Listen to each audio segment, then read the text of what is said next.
5 तारखेला तुम्ही एक अर्ज दाखल केला होता रमाई घरकुल आवास योजना. काय प्रकरण काय होतं? प्रकरण असं होतं की आता गेले अनेक वर्ष, गेले 1.5 वर्ष झालं की हे नगरपालिकेचं प्रशासन CO मॅडमला आम्ही निवेदन दिलं होतं राष्ट्रवादी काँग्रेस पार्टीच्या निवेदनानुसार की मी संदीप बनसोडे, शहर कार्याध्यक्ष धाराशिव.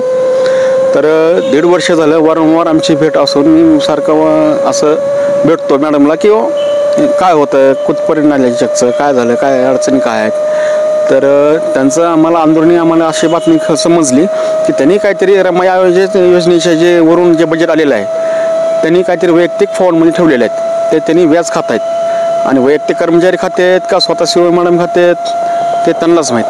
पण किती दिवस झालं नागरिकांच्या जे बँक अकाउंट आहे त्याच्यावरती हप्ते पडले नाही? किती दिवस झाले? 1.5 वर्ष झालं सर.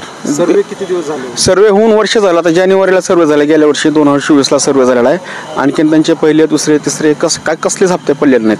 पण वरून शासनाने बजेट देऊन त्यांनी वैयक्तिक ह्यांच्या नगरपालिकेच्या फंडमध्ये कुठंतरी बँकेमध्ये ठेवून ह्यांनी व्याज खात आहेत. तर परवा दिवशी आमची मॅडम भेट झाली, वारंवार भेट होते आमची. आम्ही बोलतो सारखं सतत सांगतो. आज पावसाळ्यात दिवस चालू आहेत. तुमची मॅडम सोबत भेट झाली तेव्हा मॅडम काय बोलली? आमचं काम सुरूच आहे, आम्ही बघतो, आम्ही पाहतोच, आम्ही करायच लागलो अशा 5-6 वेळेस तरी म्हटल्या त्यांनी.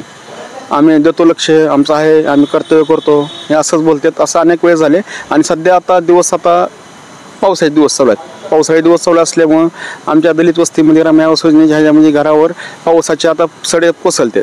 तर त्यांनी कसं करायचं, काय राहायचं.